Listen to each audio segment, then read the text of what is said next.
Hello dear students, आज हम लोग मिसलिनियस एक्सरसाइज चैप्टर 8 करेंगे। तो इसमें 5 क्वेश्चन हैं, लेकिन 2 क्वेश्चन ही करेंगे, बड़े बड़े सवाल हैं।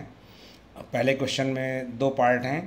तो क्वेश्चन नंबर 1 का फर्स्ट पार्ट है कि आपके पास एक कर्व दिया गया है। The given curve is Y is equal to X square. तो ये कर्व जो है पैराबोला है, आपने पढ़ा होगा 11th में। इसको मैंने एक क्वेश्चन नंबर 1 मान लिया।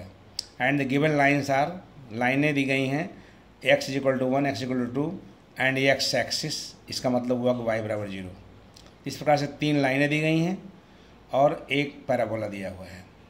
अब क्वेश्चन पूछ रहा है कि इस पैराबोला और इन 3 लाइनों से घिरे रीजन का एरिया आपको फाइंड आउट करना है। तो now area bounded by the curve 1 and with the given lines will be shaded portion if area of this portion be capital A, then capital A is equal to हो जाएगा 1 to 2 X square D x.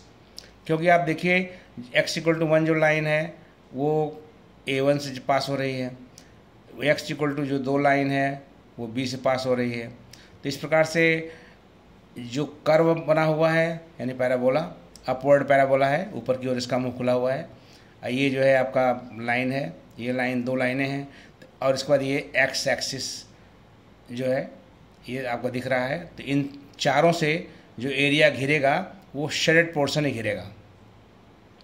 इसका area निकालने के लिए हमको limit लेनी पड़ेगी 1 से 2 और y की वैल्यू, y की वैल्यू एक्स स्क्वायर है। तो यहाँ लिख दिया integration 1 to 2 X square D x. अब इसका इंटीग्रेशन होता है x³/3, तो 1/3 बाहर कर दिया, लिमिट 1 to 2, और उसके बाद फिर पहले अपर लिमिट रखेंगे 2³ - 1³। तो 8 में से 1 गए, 8 - 1 7/3 हो जाएगा स्क्वायर यूनिट। यही आपका एरिया हो जाएगा। फिर सेकेंड पार्ट है, the given curve is y is equal to x power 4, ये question number 1, and the given lines are x equal to 1, x equal to 5 and x axis means y बराबर 0। बिल्कुल same type का सवाल है। Curve को बदल दिया है, बाकी लाइनें जो है जो दी गई हैं उसी ढंग की लाइनें हैं, लेकिन लाइन के जो कॉन्स्टेंट्स हैं बदल दिए गए हैं। x equal to 1, x equal to 5 और y इज इक्वल टू 0 वही है। तो now on drawing the rough diagram of the curve and the given lines we see that shaded portion will be the required area. क्योंकि मैंने curve खींचा पहले, upward parabola हो गया, x इक्वल टू 1 ये लाइन है, x इक्वल टू 5 ये line है, और ये आपका x एक्सिस है। इनसे जो एरिया कलर्ड हो रहा है, शेडेड हो रहा है, वो मैंने रंग दिया है यहाँ पे। तो यही एरिया इनसे घिरेगा। तो वही मैंने लिख दिया है कि area bounded by curve and the given lines is capital A, then A is equal to limit 1 to 5, चूँकि यहाँ पे 1 है, यहाँ 5 है, और y डी एक्स, वाई की वैल्यू x पावर 4 है, इसका हो जाएगा x पावर 5/5, लिमिट 1 to 5 हो जाएगा। बाद में जहाँ x वहाँ 5 रखेंगे, फिर -1 की पावर 5, तो 5 पावर 5 जो है 3/125 होता है। अब -1 ये रहेगा, अपॉन 5 नीचे रहेगा, घटा देंगे तो 3/124/5 स्क्वायर यूनिट, यही आपका एरिया हो जाएगा। नेक्स्ट क्वेश्चन नंबर 2 हम ट्राई करते हैं। क्वेश्चन नंबर 2 में क्या दिया हुआ है कि एक फंक्शन दिया गया है। The given function is y is equal to mod of x+3। आप जानते हैं मॉडुलस फंक्शन की प्रॉपर्टी है, इसकी वैल्यू x+3 हो जाएगी if when x greater than or equal to -3, और इसकी वैल्यू -x - 3 हो जाएगी when x less than -3। Thus we get 2 lines, 2 straight lines. इस प्रकार से हमको 2 स्ट्रेट लाइन मिल जाती हैं, y is equal to x+3, y is equal to -x - 3। दोनों स्ट्रेट लाइंस जो होती हैं x एक्सिस को -3, 0 पर काटती हैं। क्योंकि x एक्सिस पर y 0 होता है, तो एक बार यहाँ y 0 रख दिया, एक बार यहाँ y 0 रख दिया, तो -3, 0 मिल जाता है।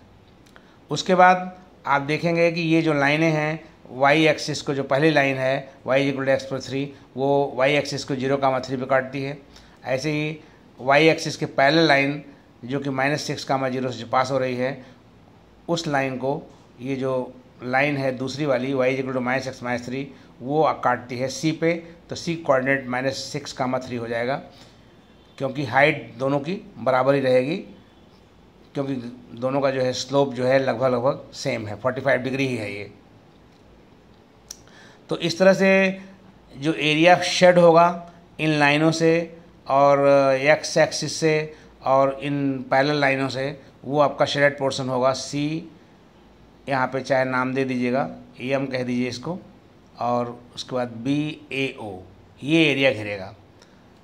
A की वैल्यू एक कोऑर्डिनेट -3, 0, एम का -6, 0, ओ का 0 0 ओरिजिन हो जाएगा, बी का 0, 3 और इसका हो जाएगा -6, 3।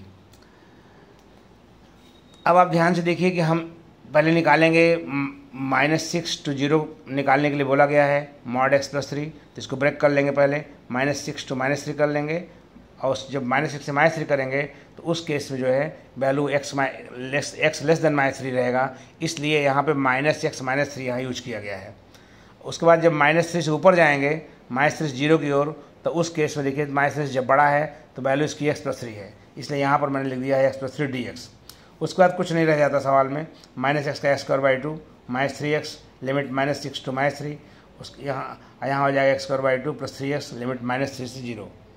अब हम पहले जहाँ x है वहाँ -3 रखेंगे, -9/2 फिर +9 हो जाएगा, फिर यहाँ पे -6 रखेंगे तो -36/2 36/2 + 18 हो जाएगा पहले ब्रैकेट में। दूसरे में हो जाएगा 0 + 0 चूँकि x 0 है, y मतलब यहाँ पे अपर लिमिट 0 है, और उसके बाद हम रखेंगे -3 तो यहाँ हो जाएगा 9/2 -9। अब हम देख रहे हैं कि 9 में से 9/2 घटाएंगे तो 9/2 आ जाएगा। उसके बाद ये 2 से काटेंगे इसको हम, आपका ये तो 18 हो जाएगा, और इस तरह से ये 18 और -18 खत्म हो जाएगा, 0 हो जाएगा, ख़त्म हो जाएगा ये। और यहाँ पे जो है 9/2 में 9 घटाएंगे तो -9/2 आएगा, माइनस लगा हुआ है तो +9/2 हो जाएगा। दोनों सम करेंगे तो 9 9 18/2 यानी 9 हो जाएगा। 9 स्क्वायर यूनिट यही आपका आंसर हो जाएगा। इस तरह से क्वेश्चन नंबर 2 भी पूरा हो जाता है। अगला क्वेश्चन जो है अब हम अगले वीडियो में करेंगे। Thank you for today, good night.